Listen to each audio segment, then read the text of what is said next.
Welcome to our last 2021 Calgary R user group session of the year. It is December and it is snowing outside here in Calgary.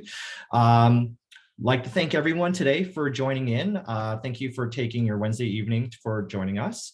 We'd like to, before we kind of get started, we'd like to give a quick shout out to our sponsor, our consortium. They do provide us funding to make these events possible. So thank you very much. And thank you very much to the volunteer leadership team. Feel free to send a message to any of the co-hosts here that you see today. They're part of the committee and they'll be happy to answer any questions.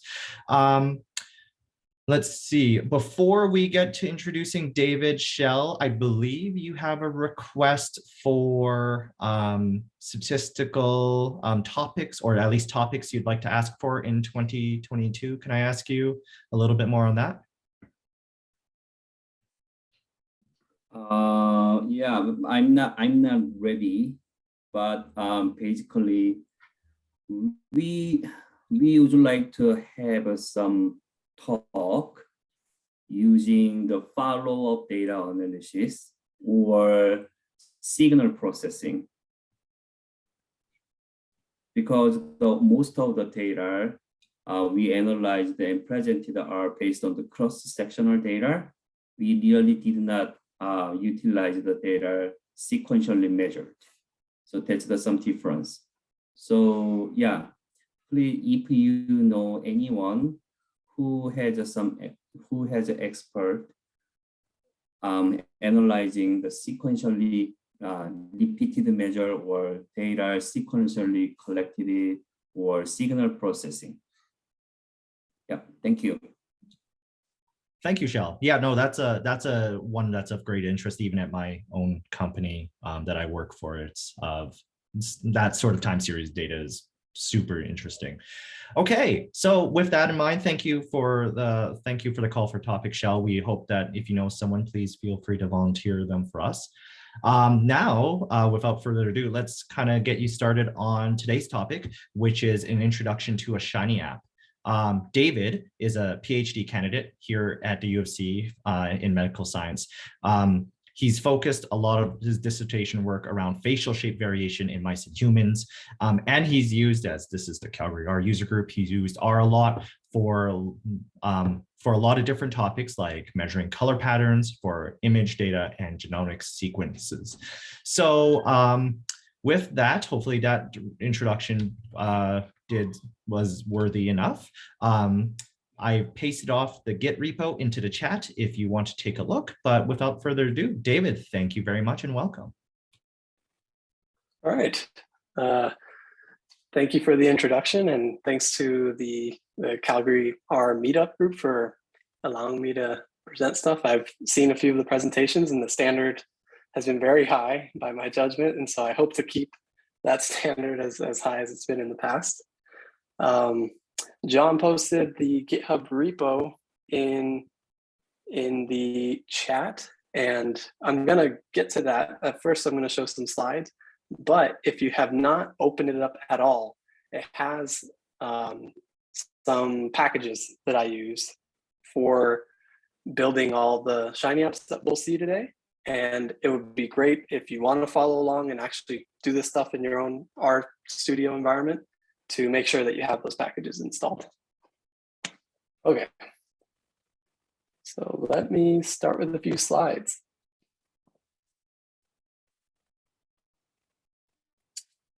Okay, I'm trying to full screen. Do you guys see the correct display, the full screen display of PowerPoint? I see all your cheat notes. You see the cheat notes? Should I swap displays? Let's try that. All right, we're good.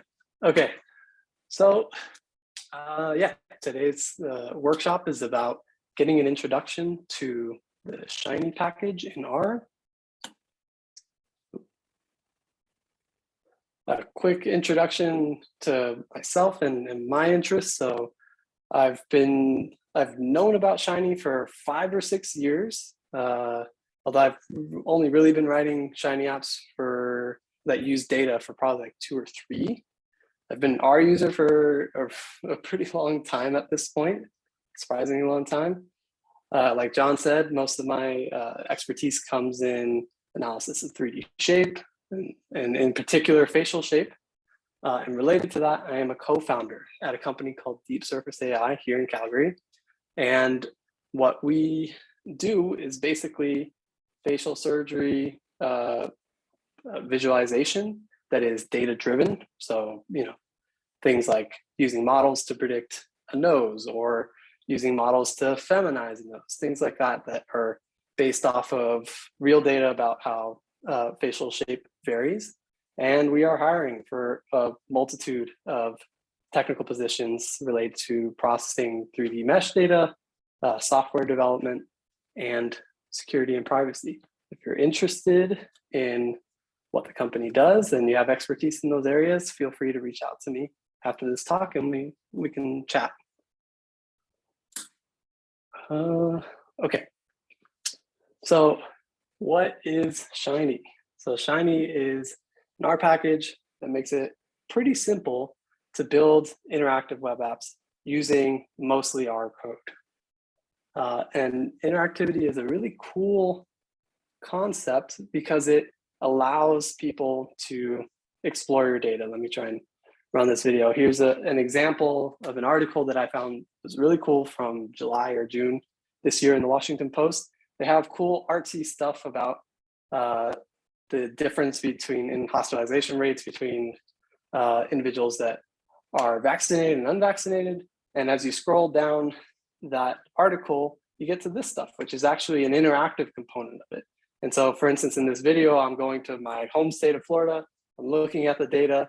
It's cool because you can allow someone to pursue their own interest, and you don't have to write a single article for 50 different states, that kind of stuff. But the Washington Post has a whole team of people that can do this stuff and work on these visualizations and make it really pretty. And all those people know different aspects of these projects. And where Shiny comes in is it sort of tries to take that pain away of writing in a whole bunch of different languages so that you can make something that's interactive and beautiful.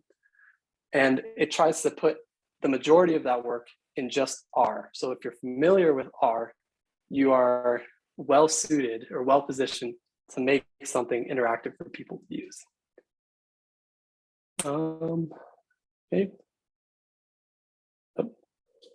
Now, the way that Shiny works is through something called reactivity. And these images are actually from the documentation on the Shiny website. The way that they themselves describe it is it's messages via virtual carrier pigeon. So you have some reactive value that's being actively listened to, and then you have an observer of that value.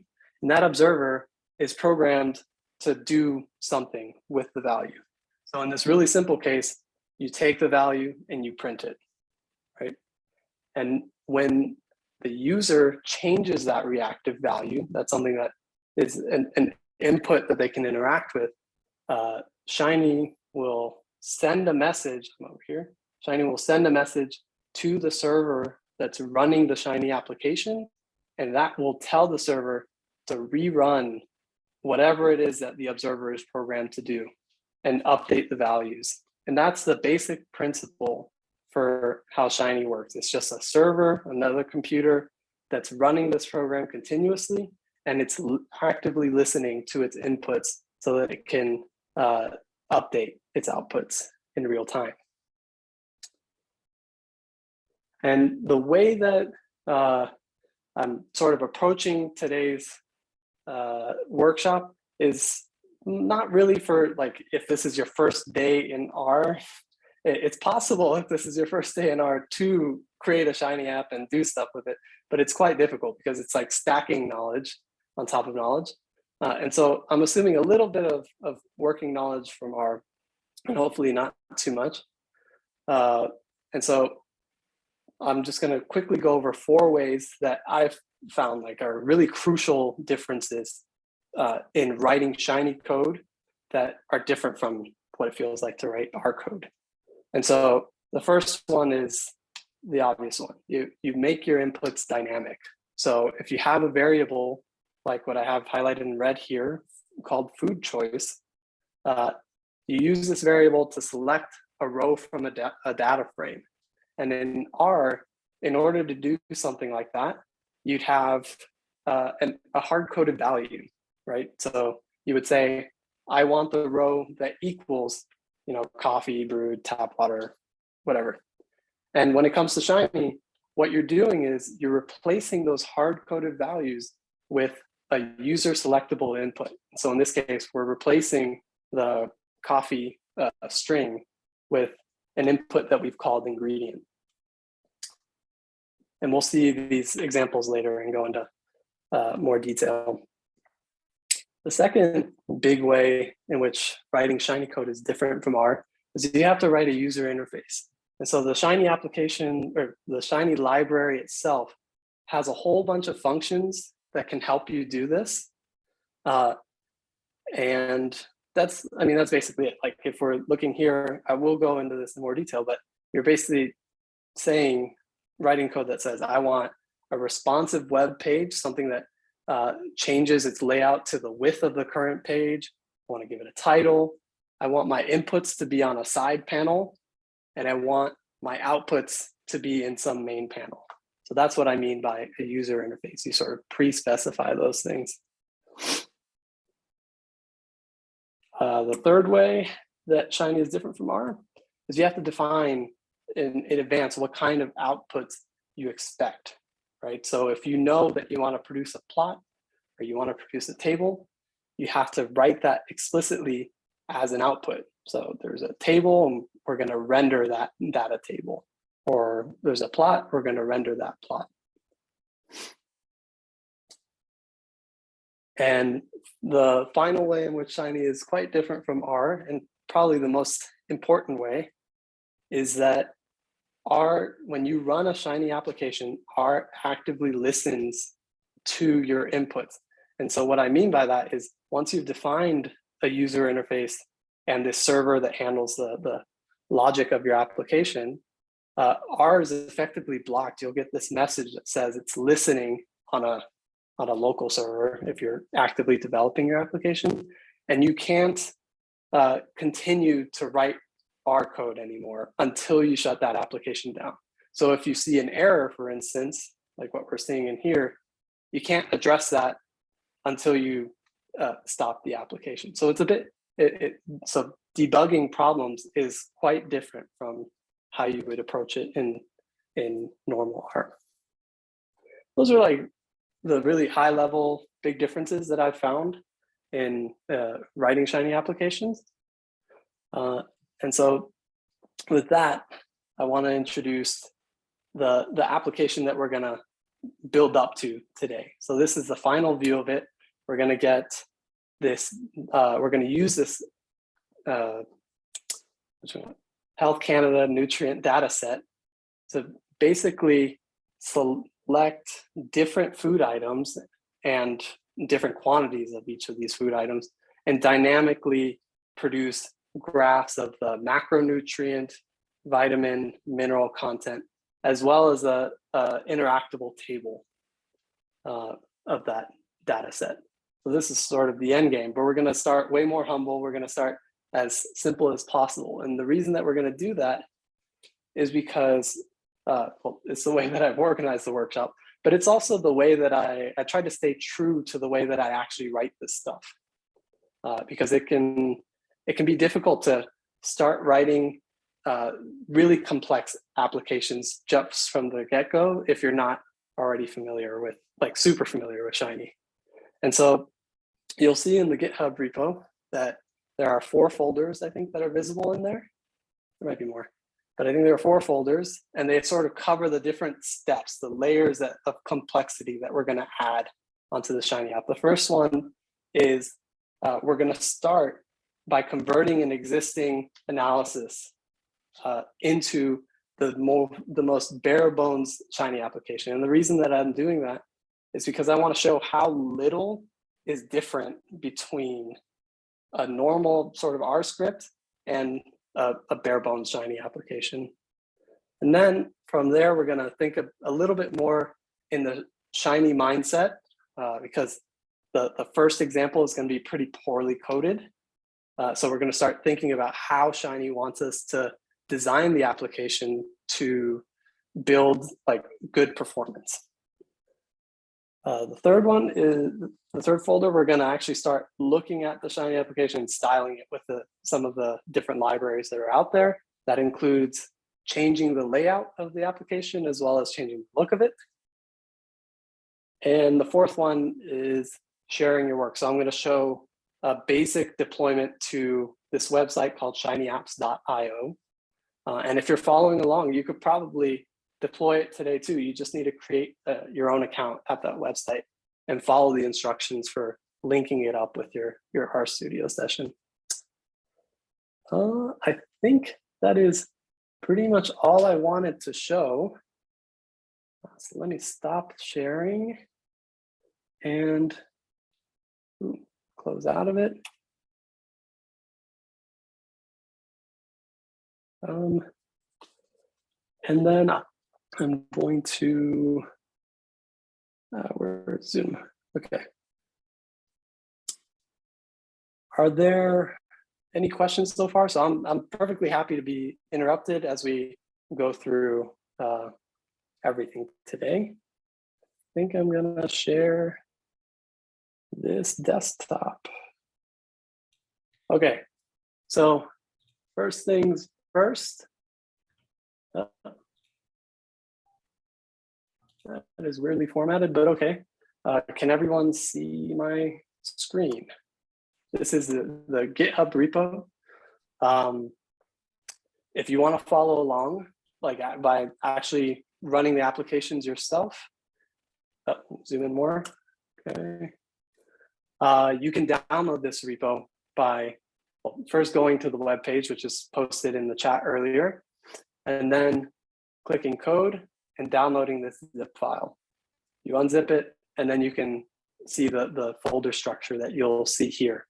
So this 00 basic folder is like, if this is your first day in R, this is a super simple example that I'm not even going to cover today. Has nothing to do with the data set that we've used, but it is a basic Shiny application that will run and produce the histogram.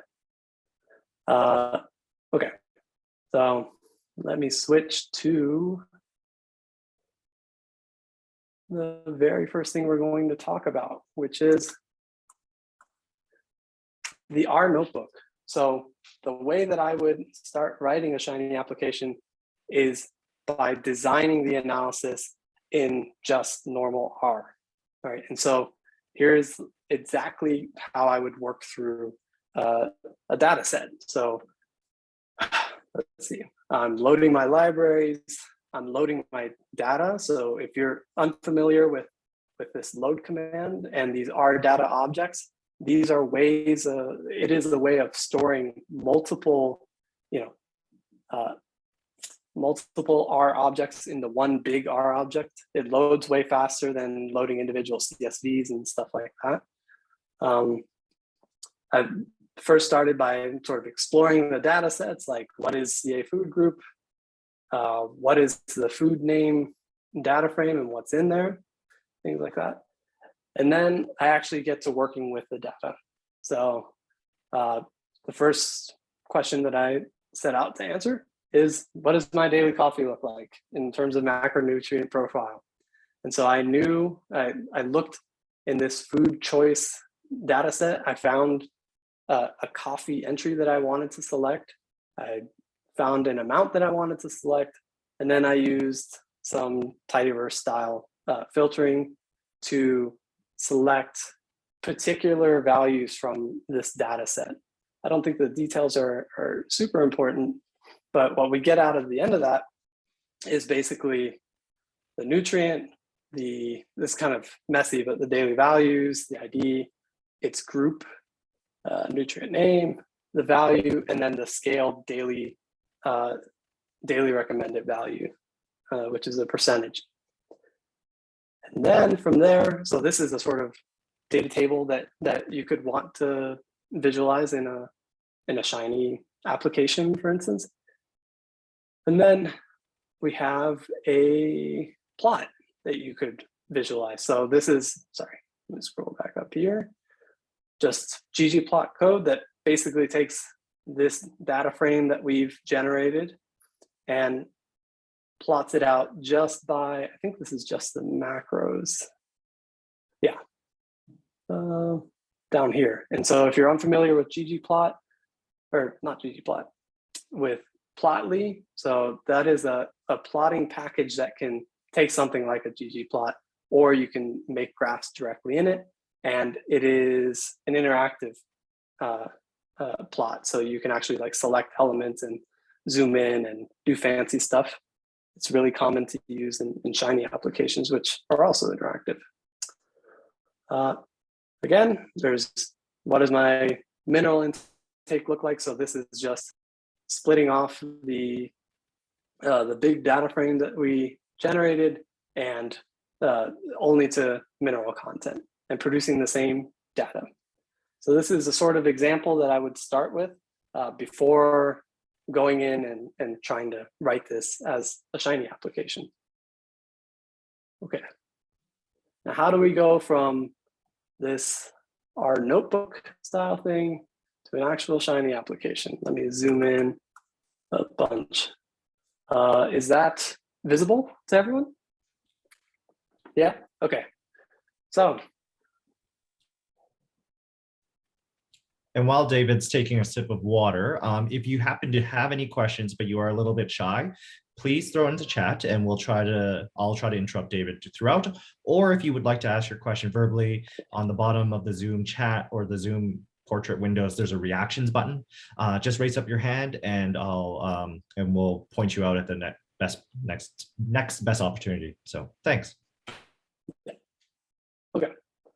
So this is the very first application. So if we're looking over in here, I have the same folder structure. I have a few more folders that I haven't pushed to the GitHub yet. But if you're following along, I am in this first folder here, 01 notebook to Shiny, and I've opened this app. And the goal of this app is to basically change as little as possible from our notebook to make it work in Shiny.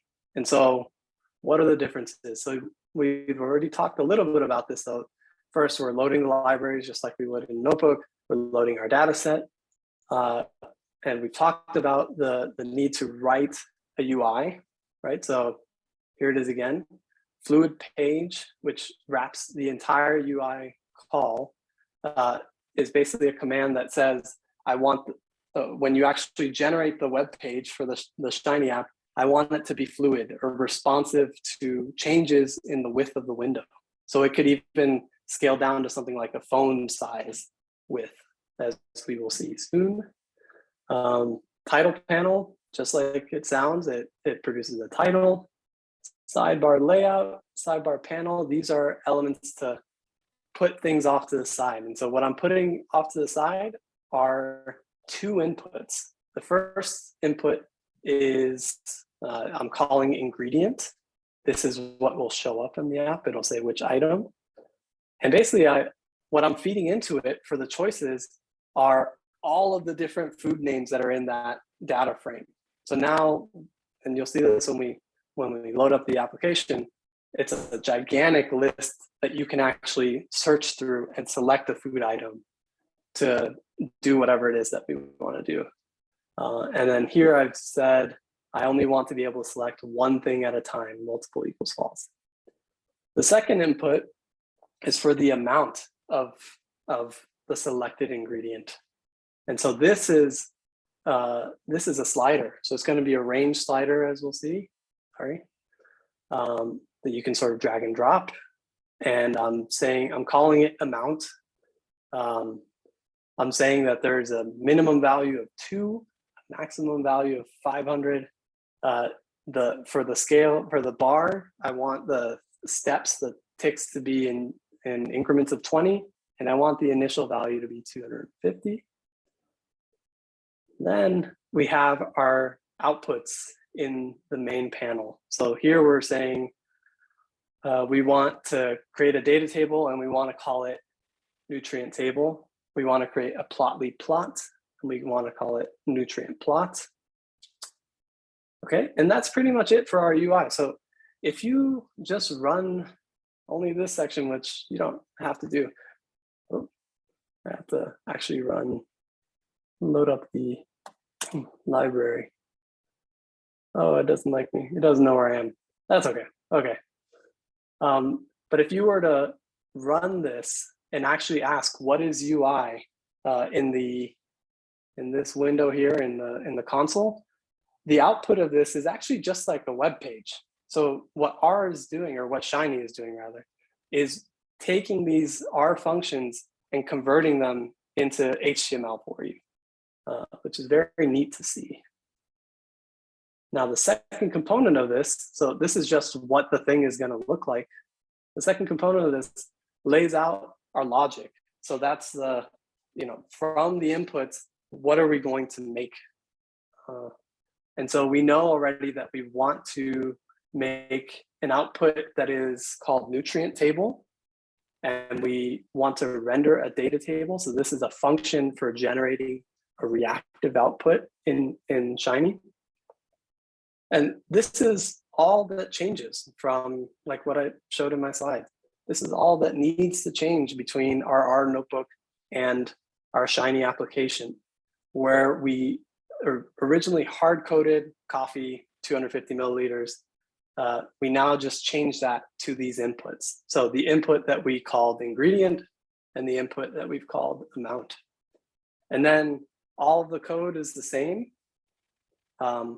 What you will notice though, is that we have to, for some reason that we'll get to soon, we have to do this calculation once to render a data table.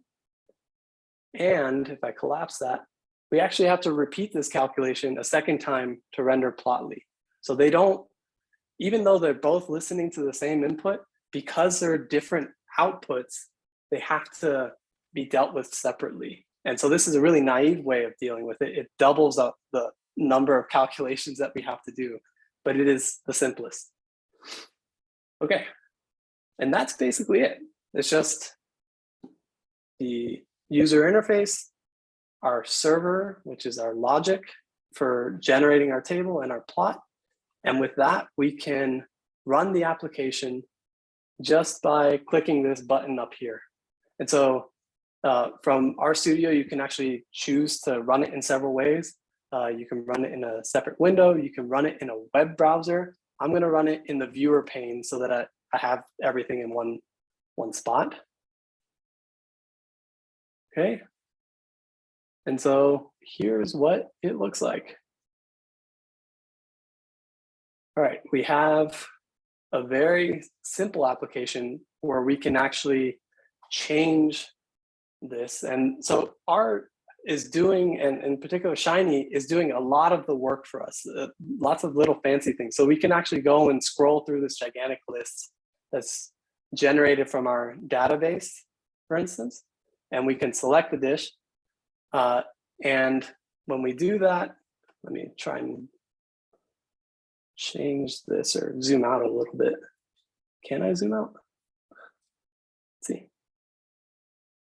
Okay. When we change the dish, that is immediately triggering Shiny to redo the calculation for the selected dish. And the same thing for when we change the amount. What we're seeing, because the proportions are the same, right, of each food item for the macronutrients, what we mostly see is the axis here is changing when we change the values. But that's basically it. So it works very similarly to our original notebook. What else did I want to say? Oh, one fancy thing that Shiny does for you is with this kind of selected input, you can, like I said, you can scroll, but it also allows you to type stuff in a intelligent way. So I can start typing coffee, and I don't remember my super long example string, but I knew it had tap water in there. And so it does smart search, and I didn't have to tell it to do any of this stuff. It just sort of came built in. So there's a lot of really cool stuff that's built in. Another one is the responsiveness of the web page. So if it's wide enough, we'll see the sidebar over on the side, and then the things that we want to plot or show in the side. But it is also smart enough because we chose to use a fluid page to change once the page gets skinny enough. So if you, for instance, had this Shiny application on a phone, it would rearrange its layout dynamically for your users. So all this stuff sort of is difficult to do by yourself in HTML, CSS, and JavaScript, but comes built in through the Shiny package. Okay, so that is the most basic version of the Shiny application that we're gonna run today. And I'm gonna hop over to the next application to get into the next topic. So I already alluded to one of the problems of our Shiny application. That I focus so much on just getting the thing to run that I've coded it poorly. I have to double the work. And we know that, I mean, just at a baseline level, doubling work for anything is never a great solution. In our case, this is such a simple application that it runs pretty quickly anyway.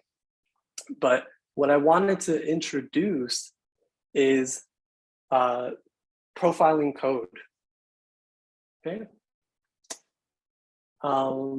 So here is, oh, is there a comment? Source about, I missed that comment. That would have been handy. Yeah. So do you mind zooming in again, David? Oh, perfect. Yeah. Thanks. Sorry. So what I'm going to introduce is a little bit of an advanced concept, and it really isn't necessary for the applications that we're writing today, but it is super important for when you actually have complex applications, because it can be difficult to understand where all of your compute time is being spent in the application. And I remember personally, when I first learned about profiling with this package called ProfViz, I thought to myself, oh, I don't need to do this.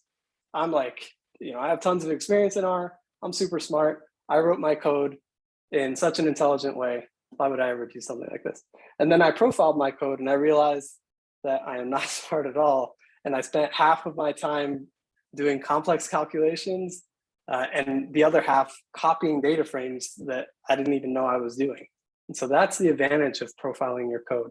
This notebook will run through our first example app. If you run it yourself, what it will do is it'll open up a window for the Shiny application and you click around and stuff like that.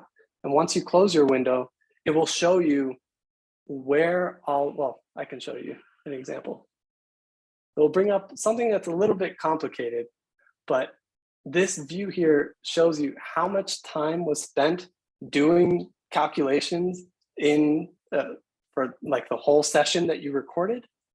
And then you can scroll through your code and see what are the parts of my code that took the longest to execute. And you can think about why that might be and ways that you might optimize it. And so for us, this is another graphical version of this on the bottom. So basically, this is a good way of evaluating not just your Shiny code, it's also a good way of evaluating your normal R code if you have stuff that takes a really long time and could use optimization. We already sort of know the big problem here, which is that we're doubling up this calculation to produce the table and to produce the plot separately. And so the second application that I wrote, so just to be clear, I am in the folder called 02_reactives. The second application, all I've done is I've unified the main calculation, the most expensive calculation that we make, the one that takes our food choice and amount and gives us our data frame at the end.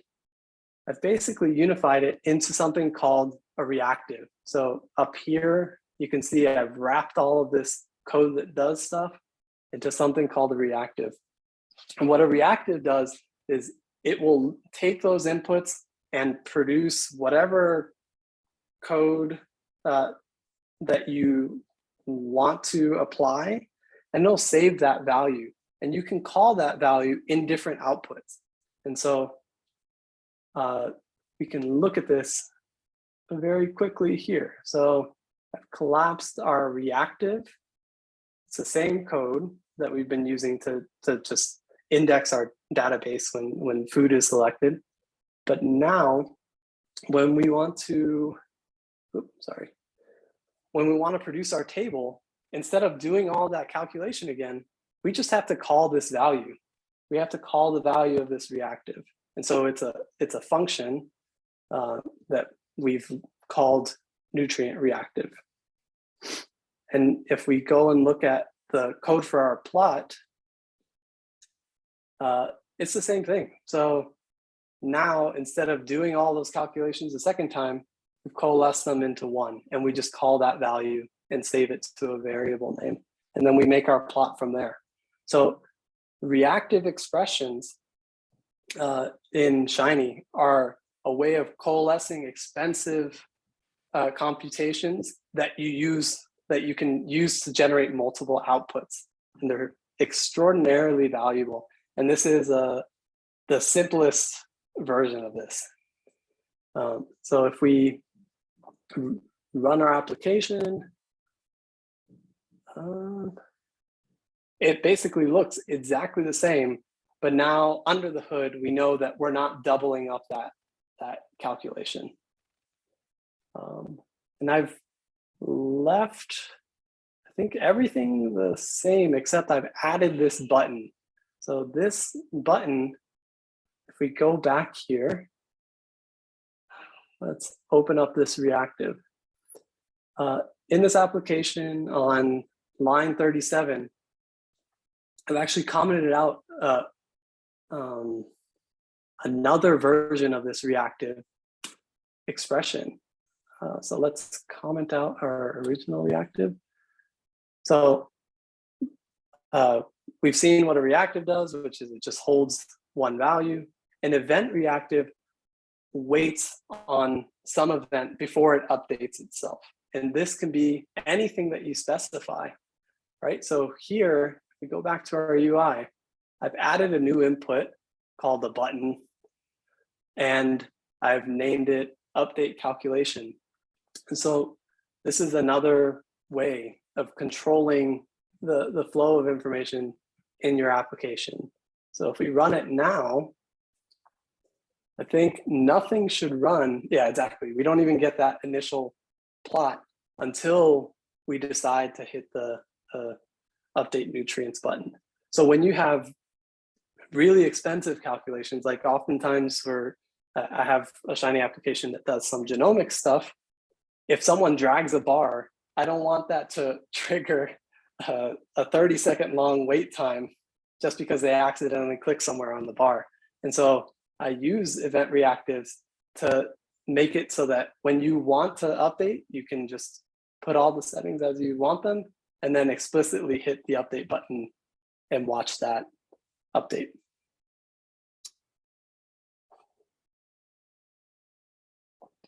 Okay.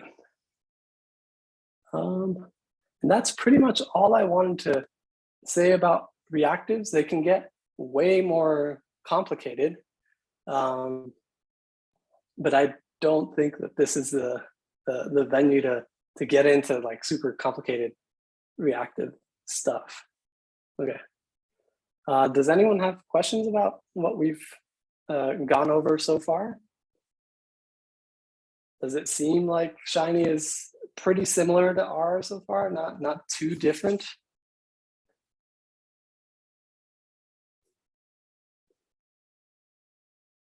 Okay.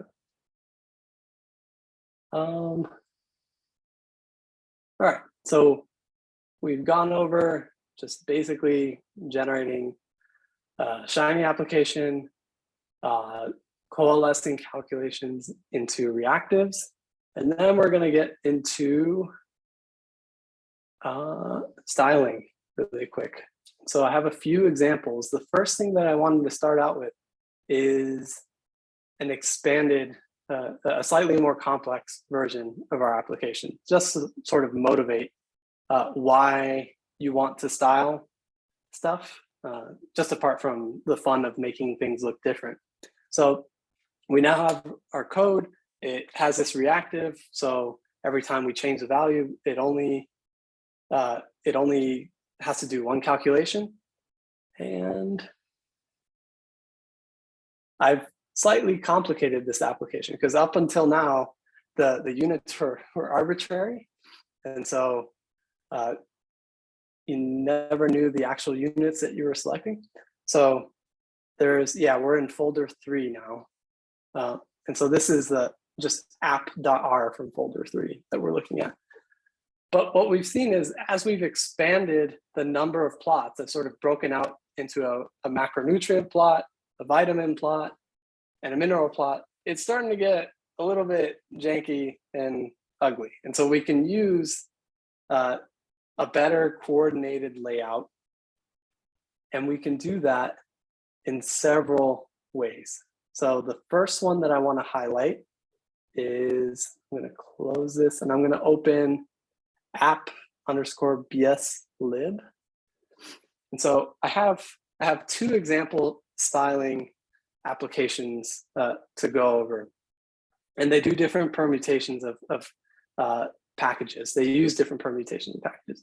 So this app_bslib, what I'm doing in here is I am theming our application with a package called bslib, and I'm changing the layout with just the base Shiny functions, some of the base Shiny functions.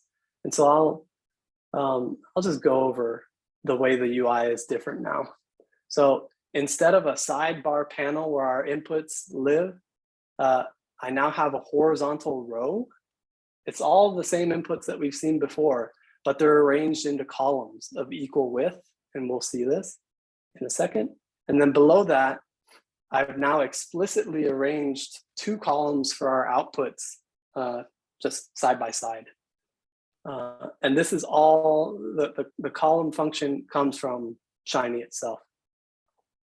The second thing I've done, let's go with the simplest example first, is added some style using bslib. It's a really great theming and styling library, and there's like a multitude of ways that you can style it. This first one is just using their built-in themes. So you can see this BS theme function. I'm just calling a preset theme called Minty.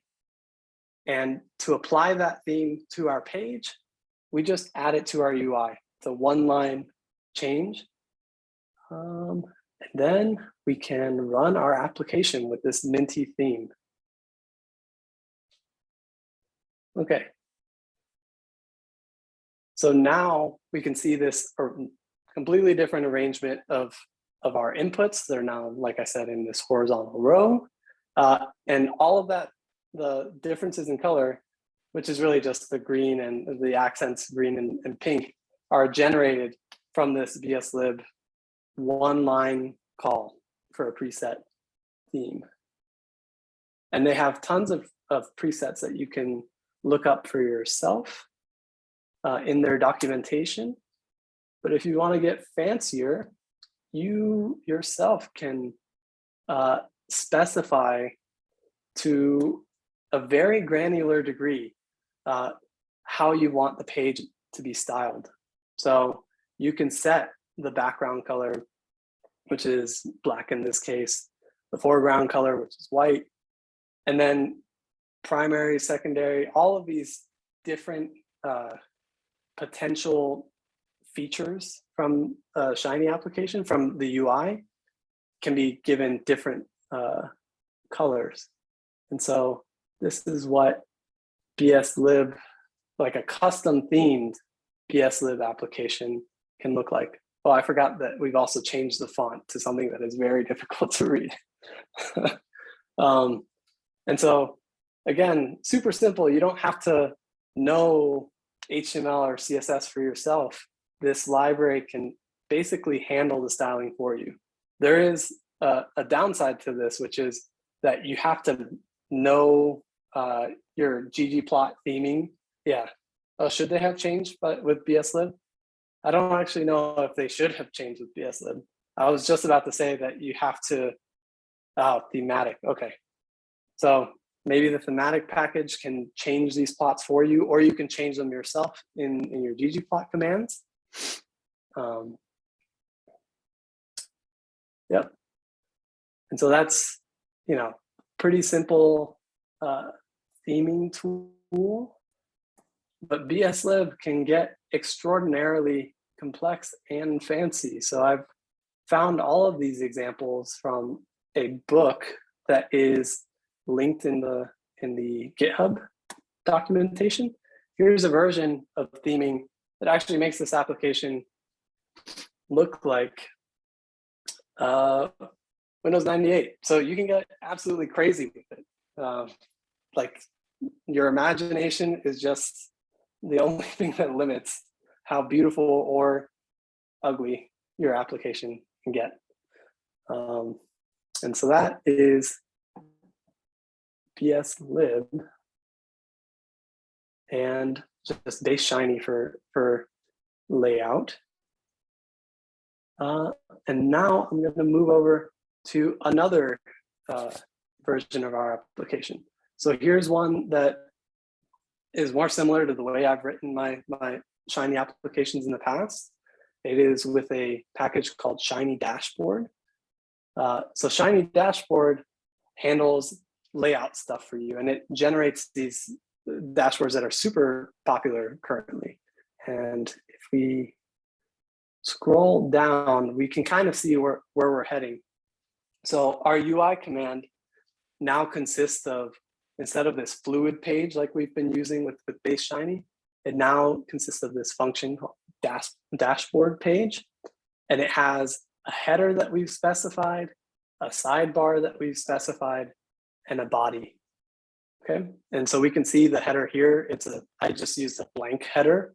I've tried to add an image to it, but it never took for some reason. But I tried to add an image in the logo spot. And then we have our inputs in a dashboard sidebar. So we'll see how that's different from base Shiny sidebars. And then this is our body. So I will get back to that in a second. The way I've chosen to arrange this is actually each of our outputs is now inside a box, right? And the box is given a bold title. The boxes are collapsible, you'll see. And then they have the output, like either the table or the plots that we're interested in producing. And then the final thing is that I have provided my own CSS. So in this case, I've actually gone through and I've written explicitly how I want the application to look.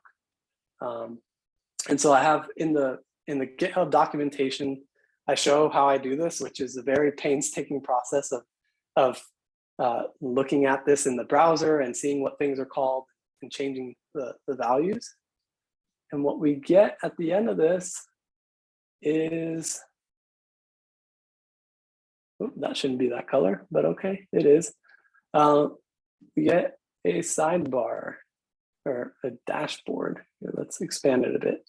And so I've sort of changed the highlight of the boxes, and I've changed the nav bar and the background and stuff like that with my own CSS. And I've also given it the shadow effect that's really common in modern web design to give this 3D feel. And then each of our plots is sort of contained. There's something that went wrong here. That's sort of contained in these individual boxes. And like we've seen before, you can collapse them however it is that you would like. Yeah. And then this is also collapsible. So this is a hamburger menu that will make the sidebar disappear.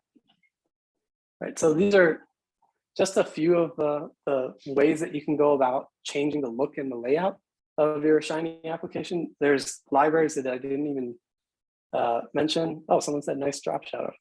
Thank you. So yeah, in the GitHub documentation, I list a whole bunch of these libraries. I tried to get another package working, Flex Dashboard, but it didn't like this Shiny app, so I never got it to work. Maybe someday I will, and I'll upload it to the GitHub repo. Does anyone have any questions so far? John here. I'm curious. I've always been wondering about how to get into the CSS side of Shiny. You kind of foreshadowed it. You kind of painstakingly kind of like rendered the page and then looked at the CSS tags, or is there something that you can look up for a CSS reference for Shiny apps so you can make it less painful? I am not sure. I don't want to definitively say no. I'm not aware of a way that's not that painstaking, like inspecting individual elements. Yes, so you can write Sass. Yes, I am gonna after this I'm gonna show how to deploy this on shinyapps.io. But yes, R supports Sass. I think there's a package for it, or you can write Sass yourself, which is kind of what, well, it's kind of what BSlib is trying to do for you, actually, John.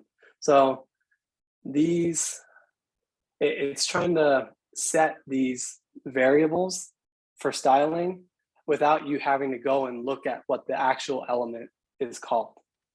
So if you know that buttons will be primary, something like that, you can just change, you can use BSlib. The one complication though is BSlib is not compatible with Shiny dashboard. So if you like the dashboard look, they can't coexist with each other, which I didn't know going into writing this stuff. Yeah. Oh, okay. Apparently the thematic package will tell you all the tags. Flex dashboard requires BSlib. Okay. Yeah, I didn't know that. Okay. So that is what we got for styling. How are we doing for time? Almost an hour in. That's good. Okay, so I'm going to go back to my directory here, and I'm going to open up the deploying folder, 04_deploying. In some of these folders on the GitHub repo, I have readmes that sort of expand on the topic so that you don't just have to remember what I said and hope that you remembered it correctly. This is one of them. So I go over, I think I have a GIF and stuff showing how you deploy things. So here is, let's just close some of our applications. We opened up. This is the one that we want to deploy. Let's run it and have a look at it. Pretty sure, yeah. I wonder, this thing used to be a different color. I guess it just doesn't want to be this slate gray anymore. But we have our application. It looks good. We've decided, well, it doesn't look that good. We've decided to deploy it. The way that you do that from within R, and so this requires a little bit of setup, but this blue button here that's next to the Run App button is the button that you use to deploy stuff. So we hit the blue button. I'm pretty sure we hit this. And so you will, I think the very first time that you run this, it'll ask you if you want to deploy to shinyapps.io, or RStudio also has another product called RStudio Connect. I think the experience is really similar between the two of them. I'm just familiar with shinyapps.io, so I use that. I've already hooked up my user account here. And let's see, you basically check off the stuff that you want to upload to the service, and then you hit the go button and you sit there for a couple of minutes. And what's happening in the background, it actually launches this deploy window.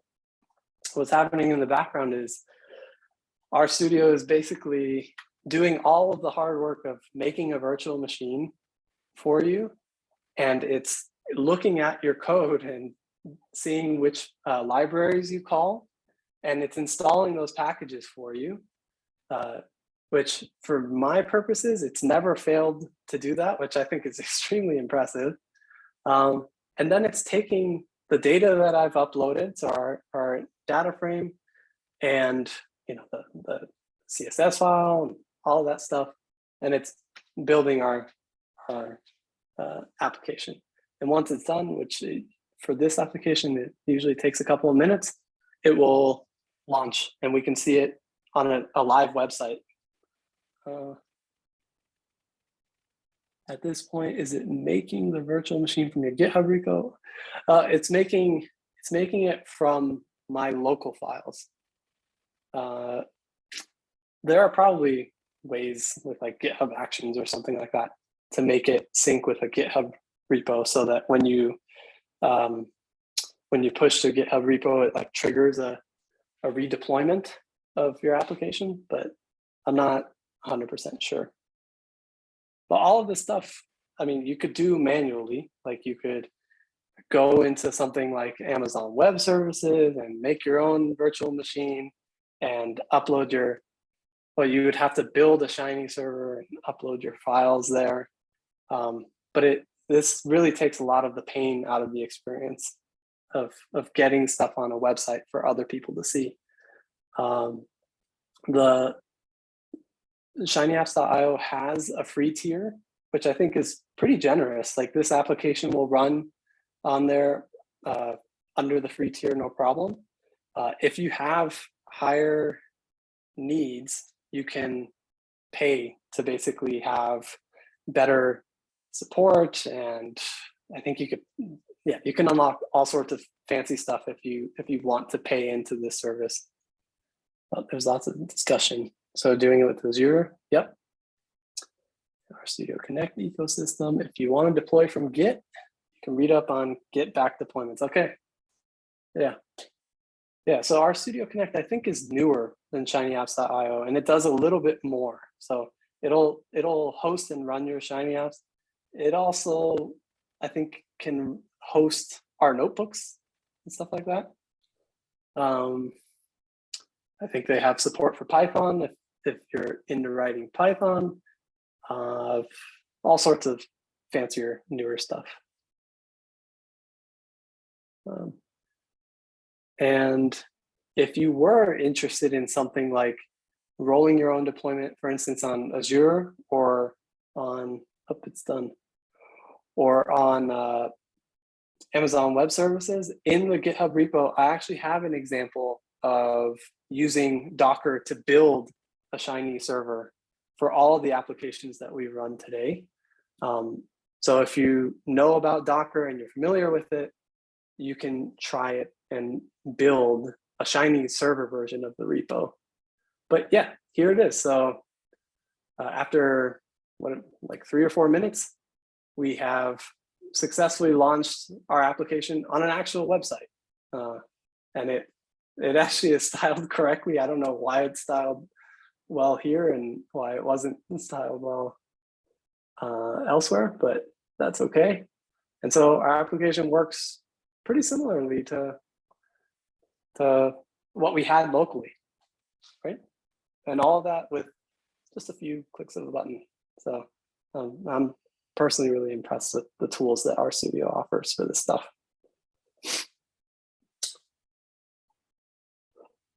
And that's pretty much all I was planning on showing today. I wanted to give a very sort of realistic look of what building a Shiny app looks like, from an analysis that you've written all the way through to making it work well, styling it, and uploading it so that other people can use it. And yeah, I'm happy to take any questions or anything like that. Yeah, so while if anyone has any questions, in the meantime, I'll say that there's a lot of stuff. I'm an experienced Shiny developer, and I think, David, the way you explained how to do some of this stuff to a new person is like a new developer is really good. You know, thinking about highlighting how do you migrate from Shiny to R. You talk about your inputs, your UI, your outputs, and your reactivity. Like I think those are key individual elements that are really good at did a really good job at highlighting. So that's a really great job. I think you explained that Thank you. well. Profiling is one of those things that I don't do enough, and I'm glad that you did it because it really shows. I mean, when you talk about user experiences, yes, you can, someone who is like really new to what they see with you, like you show them a Shiny app, they're like, wow, like they'll tolerate it for a few days. But then after a while, you really need to start thinking about cleaning house. And that's really where good, efficient R code and profiling come into play. So thanks for reminding us on that. Yeah. And thank you again on the theming. I think it's a very important. I know as R developers, we tend to focus more on just getting stuff functional, but again, that last mile and getting people to really like what they're using, the user experience, it's the little things that matter. Like even if color coordinate, like I can't tell you how often I make colors match our company and everyone's like, this is official and real. Yeah, it does make a huge difference in the perception of the Shiny app. When you move away from the defaults, then you start giving it a little bit of custom flavor. Yeah, exactly. Yeah, make it your own. Make it your own. So that's really great. Chai, I see you have a question there. After deployment, can we tear it down if it doesn't look as we expect? David? Oh, that's a good question. I don't actually know. So if I go into, let's see what happens if I just try to go to my Shiny Apps IO page. Nothing happens. It doesn't like that. Yeah, I don't know. There is an administrative view. Let me just go to shinyapps.io. Okay, so if you're logged in, which I presume that I am, and you click this dashboard button, you'll go to your admin view and you will see applications that you've created before. So I have 4 applications. One of them is currently running, which is this deployment one. I'm pretty sure you can delete them. I don't know where. Let's go to running. Yeah, so you can, I don't know what these buttons do. Restart, archive, delete if you're unhappy. And then, yeah, these are the settings. You can see the times that I've actually tried and run this deployment in the build up to this talk. But yeah. Awesome. Okay. I don't see any other questions in chat. So before we stop recording, I just want to thank everyone again for coming today. Thank you, David, for presenting this. Online events, again, you think that they're harder to do, or you kind of lose some of that, personal interaction. But I love the chat today. Everyone was super engaged, and David, thank you for scanning this chat because that's hard to do while you're presenting. So good job. Thank you. Okay, so that's all for today. I'm going to stop recording. Dave, if you're going to stick around for a little bit or not, that's absolutely fine. But thank you again, everyone.